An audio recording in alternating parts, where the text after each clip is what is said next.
Salam sejahtera, terima kasih karena bersama dengan saya di Nazilin Unity Channel. Isu paling hangat petang ini ialah melibatkan menantu Muhyiddin Yassin. Baru-baru ini SPRM sudah nyatakan bahwa mereka mempunyai lokasi atau petanda baru di mana kedudukan anak ataupun menantu Muhyiddin Yassin itu. Hari ini lebih menggemparkan kita, persoalan besar mula timbul.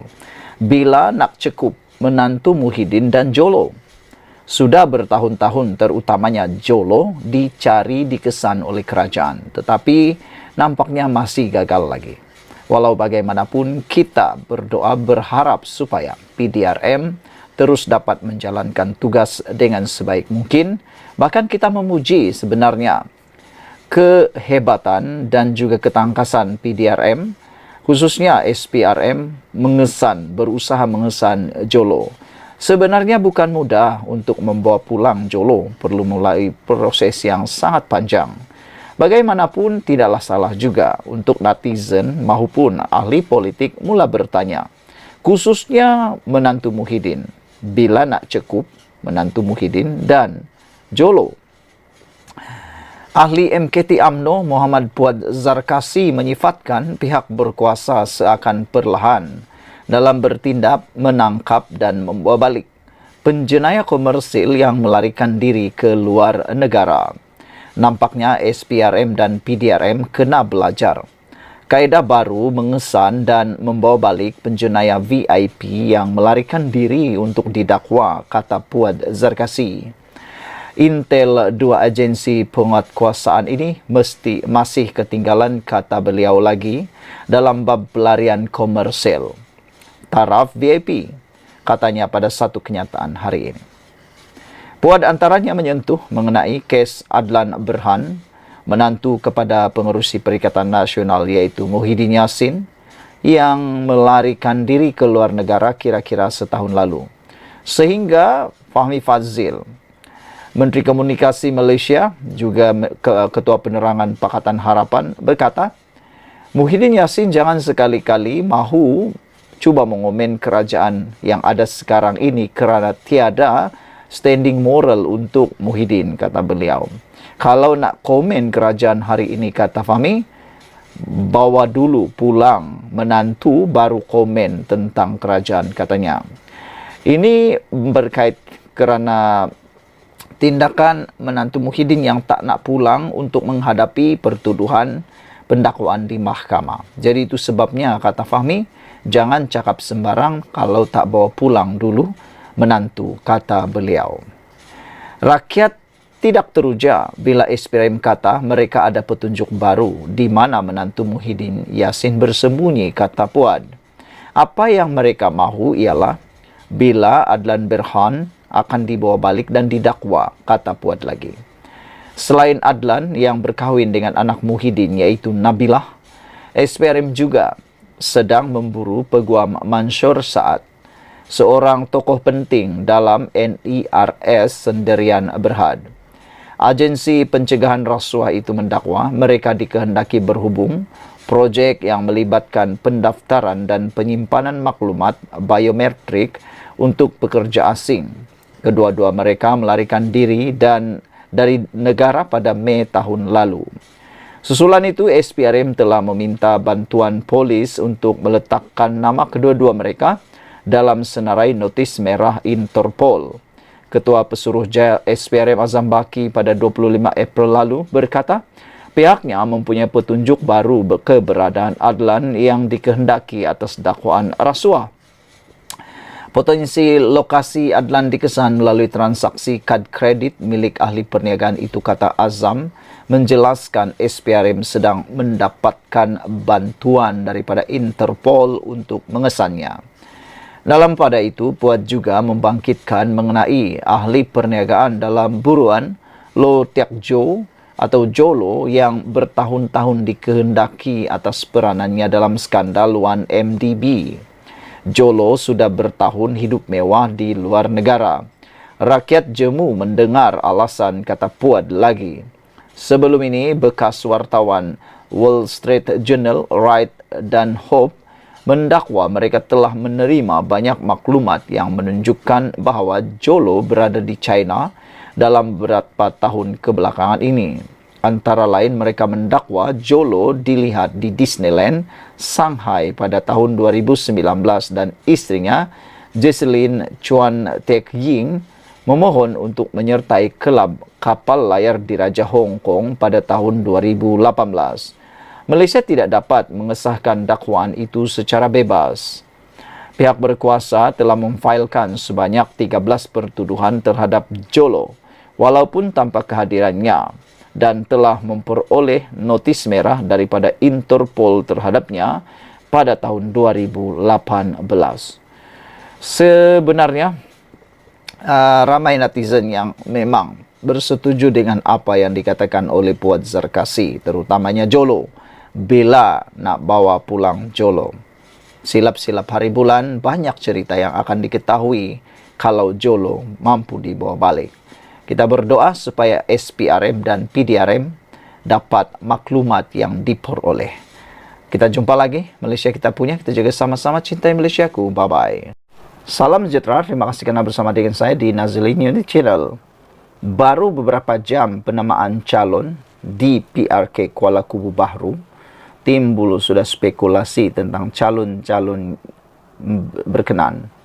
Apa yang lebih menarik ialah latar belakang pendidikan mencurigakan calon Perikatan Nasional enggan memberikan komen. Wow, seringkali apabila pencalonan dibuat, akhirnya akan adalah netizen, bahkan akan adalah orang-orang yang hebat-hebat mencungkil, mencari, menyiasat siapa peribadi yang menjadi calon-calon tersebut. Dan akhirnya banyaklah yang ditemui perkara-perkara yang menghairankan, yang dahsyat dan sebagainya. Itulah pilihan raya. Jangan jadi calon kalau ada perkara tersembunyi. Kerana silap-silap hari bulan, perkara tersembunyi itu akan terbongkar, terlondeh semasa anda dicalonkan sebagai calon pilihan raya. Poster mengenai biodata calon Perikatan Nasional PN Khairul Azhari Saud, 54 tahun, yang dikongsi mencetus tanda tanya terutama mengenai latar belakang pendidikan pemangku Ketua Bersatu Hulu Selangor itu. Berdasarkan maklumat tertera, beliau memperoleh diploma eksekutif pengurusan dari Universiti Malaya UM pada tahun 2019 sebelum disusuli ijazah sarjana eksekutif pengurusan perniagaan dari Universiti Malaysia Pahang UMP 2 tahun kemudian. Khairul Azhari ketika ditanya bagaimanapun enggan mengulas lanjut. Sebaliknya menegaskan mahu memberikan perhatian kepada kempen pilihan raya kecil PRK Dewan Undangan Negeri DUN Kuala Kubu Bahru yang ditandinginya. Kata beliau, saya tidak mahu komen. Saya mahu fokus lawan berdepan 3 calon lain dengan cara yang adil, katanya. Sementara itu, pengerusi PN Selangor merangkap pengarah pilihan raya Selangor, Datuk Seri Muhammad Azmin Ali berkata, kelulusan Khairul Azhari itu bukan perkara yang dinafikan, memandangkan beliau sememangnya mengikuti semua program pengajian terbabit. Kelulusan itu bukan perkara yang beliau nafikan, kerana memang beliau mengikuti kursus-kursus yang berkenan. Soal sama ada diiktiraf oleh Kementerian Pengajian Tinggi, itu bukan menjadi pertimbangan mana-mana pelajar ataupun mereka yang mengambil kursus itu, kata beliau. Bagi mereka yang sudah ada pengalaman bekerja, biasanya dia akan mengambil tempoh kursus eksekutif dalam tempoh yang singkat untuk memberi tumpuan dalam bidang tertentu, katanya lagi. Tegas Muhammad Azmin Ali lagi, calon Perikatan Nasional memang mengikuti kursus pengurusan bagi maksud meningkatkan kemahiran dan ilmu dalam bidang itu. PRK DUN Kuala Kubu Bahru menyaksikan pertembungan 4 penjuru antara calon Pakatan Harapan PH, Parti Rakyat Malaysia PRM dan Bebas dengan Khairul Azhari mewakili Perikatan Nasional. PH meletakkan setiausaha akbar kepada Menteri Perubahan dan Kerajaan Tempatan Pang Syok Tel yang mewakili Kerajaan Perpaduan. Parti Rakyat Malaysia PRM diwakili Hafiza Zainuddin, manakala Niau Ki Zen mewakili Bebas. Sekian dulu untuk kali ini. Jangan lupa tinggalkan komen anda. Ikuti terus ulasan selepas ini. Salam sejahtera. Terima kasih kerana bersama dengan saya di Nazalin Unity Channel. Laporan kali ini memang betul-betul menggemparkan kita semua. Kalau selama ini kita fikir Bersatu yang akan jadi Perdana Menteri kalau Perikatan Nasional menang dalam pilihan raya nanti, hari ini dalam laporan di mykmu.net, Bersatu beri restu PAS sebagai calon Perdana Menteri. Wow, ini satu laporan yang paling menarik. Pasti ramai yang akan terkejut dengan laporan ini. PAS menjadi calon Perdana Menteri. Siapa calon Perdana Menteri PAS itu? Seorang pemimpin Bersatu tidak menolak kemungkinan tokoh dari PAS boleh menjadi calon Perdana Menteri bagi Perikatan Nasional pada PRU akan datang. Ahli Majlis Pimpinan Tertinggi Bersatu, Mas Ermiryati Samsudin berkata, PAS kini berbeza dengan dahulu apabila dikuatkan dengan penyertaan golongan teknokrat seperti Menteri Besar Terengganu Ahmad Samsuri Mokhtar. Samsuri atau lebih dikenali dengan panggilan Dr. Syem pernah menjadi Ketua Jabatan Kejuruteraan Angkasa Universiti Putra Malaysia UPM. Kenapa perlu tolak kalau ada calon PAS yang baik, kata beliau. PAS hari ini bukan yang 20-30 tahun dulu. Kita tengok Samsuri satu tokoh baik dan teknokrat yang boleh dibanggakan Perikatan Nasional, kata beliau. Apapun pucuk pimpinan harus bincang dalam suasana berhemah, kata Mas Ermiati dalam podcast Keluar Sekejap Kendalian Khairi Jamaluddin dan Syahrir Hamdan.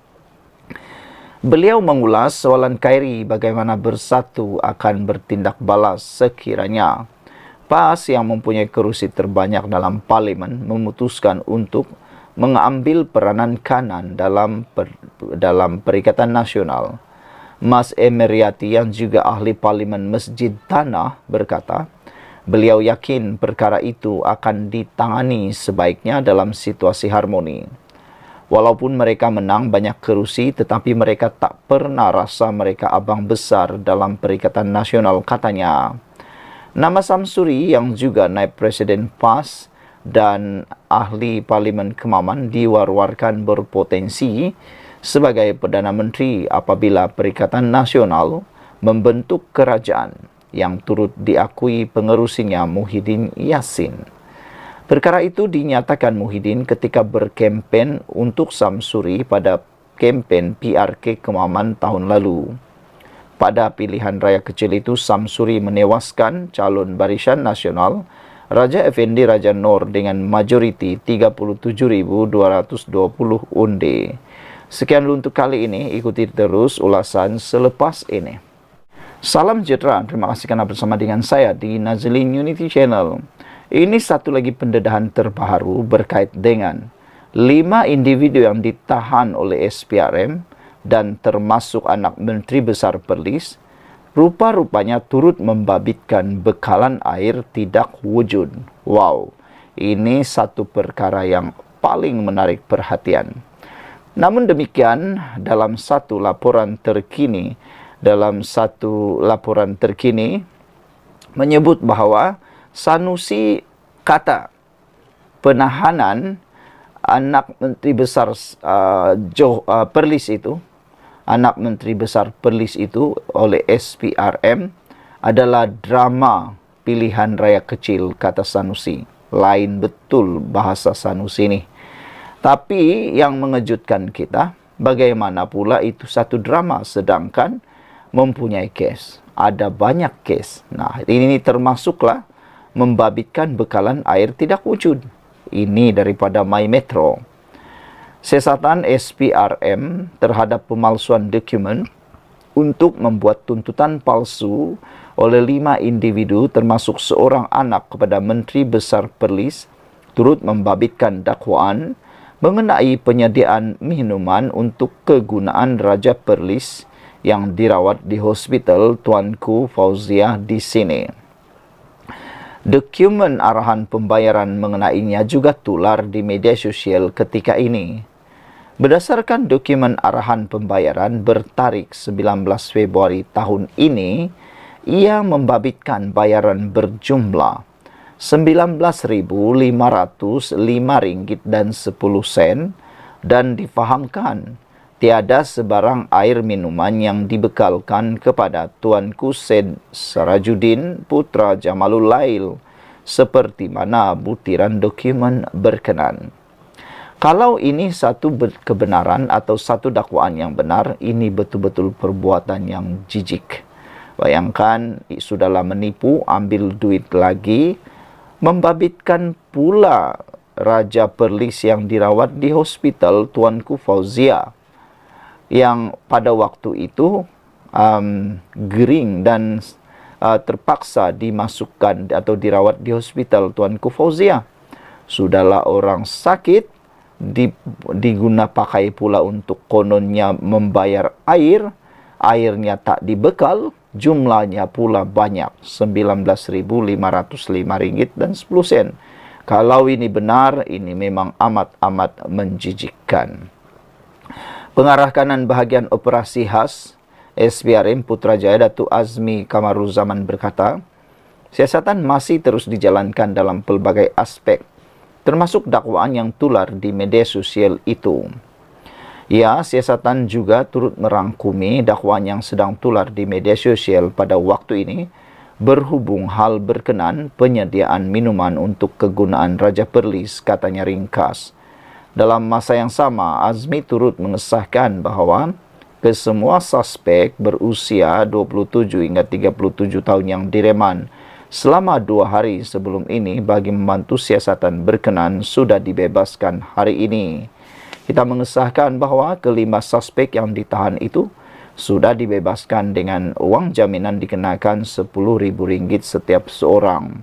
Mereka dibebaskan pada jam 11 pagi hari ini di Pejabat SPRM Perlis di Kangar, katanya.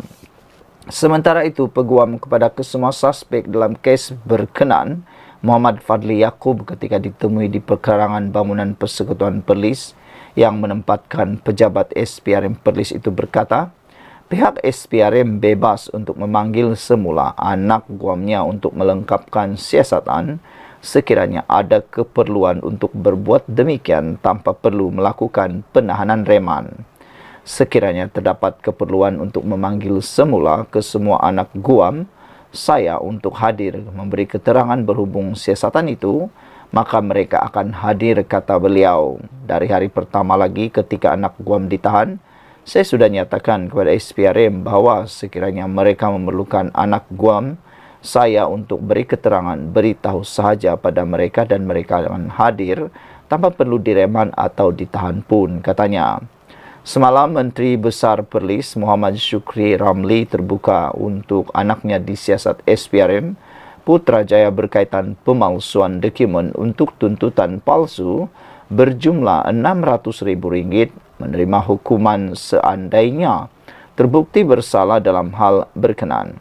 Pada Rabu lalu, 6 lelaki termasuk seorang anak kepada Menteri Besar Perlis dan pegawai kanan di Pejabat Menteri Besar Perlis direman bagi membantu siasatan kes berkenan yang membabitkan pelaksanaan projek pembangunan prasarana seperti membaik pulih, menyelenggara pembekalan dan perkhidmatan di seluruh Perlis sejak 2002 di mana menjurus kepada tuntutan palsu terhadap kerja yang tidak dilaksanakan. Sekian untuk kali ini. Jangan lupa tinggalkan komen anda, tekan butang subscribe. Bye-bye.